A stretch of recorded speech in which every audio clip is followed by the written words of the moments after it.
केंद्रीय कृषि मंत्री शिवराज सिंह चौहान के 66वें जन्मदिन के अवसर पर मध्य प्रदेश के विदिशा स्थित रविंद्रनाथ टैगोर सांस्कृतिक भवन में मामा कोचिंग क्लासेस के शुभारंभ कार्यक्रम का आयोजन किया गया। कार्यक्रम को संबोधित करते हुए केंद्रीय मंत्री शिवराज सिंह चौहान ने कहा कि जनप्रतिनिधि होने के नाते लोगों की जिंदगी में सकारात्मक बदलाव लाना उनकी प्राथमिकता है। उन्होंने बताया कि इस कोचिंग के माध्यम से बैंकिंग, SSC, DRDO और फॉरेस्ट जैसी प्रतियोगी परीक्षाओं की तैयारी छात्रों को मुफ्त कराई जाएगी।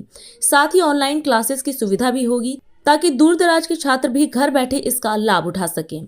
बोलिए भारत माता की, भारत माता की। आज केवल विदिशा में ही हम लोग इस कार्यक्रम से नहीं जुड़े।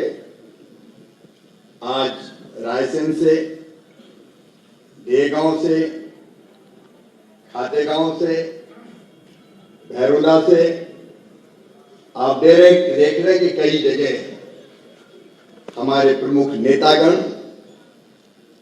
और मेरे भांजे भांजी हमसे जुड़े हैं। अक्सर जन्मदिन हम मनाते हैं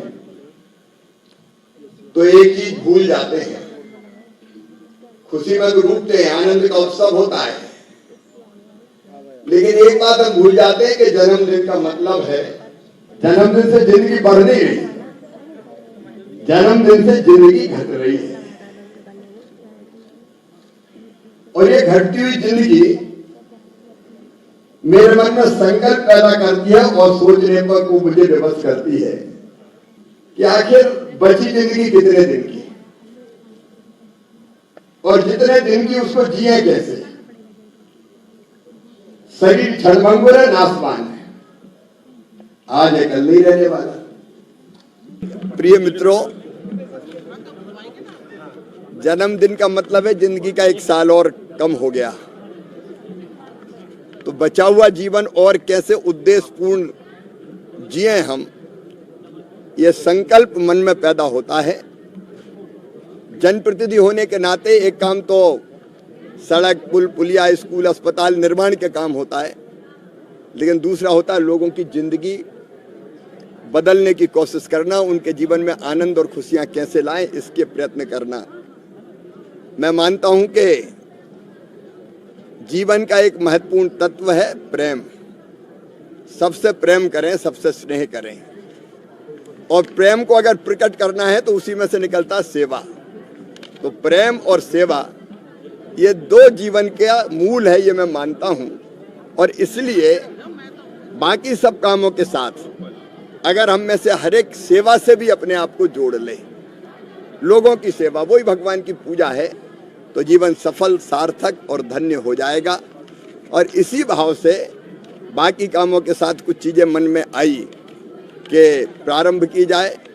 उसमें से एक कोचिंग क्लास बच्चों को निःशुल्क चले, जिसमें वो बच्चे जो कोचिंग का भारी खर्चा नहीं दे सकते वो निःशुल्क कोचिंग, अच्छी कोचिंग प्राप्त कर सकें। और एडमिशन सीमित होंगे तो एक ऑनलाइन भी विकल्प रखें, ताकि बाकी बच्चे भी जो चाहें उनको ये विकल्प मिले कि ऑनलाइन भी वो कोचिंग कर ले। दिव्यांग जन हमारे समाज के बहुत महत्वपूर्ण अंग है, उनके जीवन को भी हमको, कठिनाइयाँ उनके जीवन की कैसे कम करें ये भी सोचना चाहिए। इसलिए मन में ये संकल्प जगा कि जो दिव्यांग है, मतलब चल फिर नहीं सकते, ऐसे दिव्यांग, उनको अब वो हाथ से चलाने वाली साइकिल में तो बहुत कठिनाई होती है, गांव में ही अगर ऊंचे नीचे रास्ता तो कहाँ से चलाए, तो एक बैटरी से चलने वाली मोटराइज्ड साइकिल भेंट की जाए।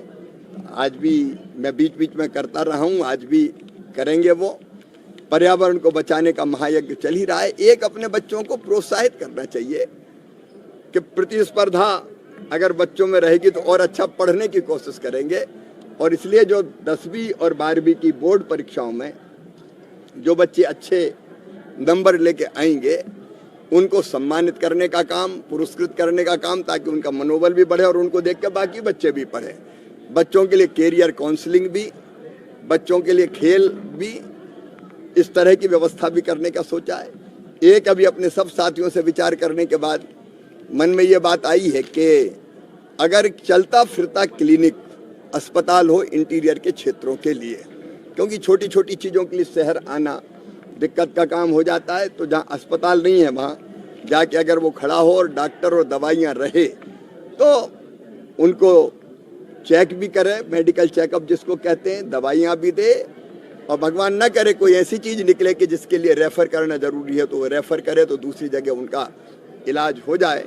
ऐसे कई संकल्प मन में आए हैं, उनमें से आज एक कोचिंग वाला यहाँ से आवेदन लेने का प्रारंभ कर रहे हैं। यहाँ भी, रायसेन में भी, भैरुंदा में भी अभी 3 जगह सोचा है, प्रारंभ विदिशा से करेंगे। जिंदगी का अर्थ तभी है जब वो काम आ सके लोगों को। जैसे दिव्यांग जन की सेवा में तो दिव्यांग का ही भला होगा, लेकिन पेड़ लगाने में सबका भला होगा, दुनिया का भला। राष्ट्र सर्वप्रथम, वंदे मातरम, जाग उठा है भारत। राष्ट्र सर्वप्रथम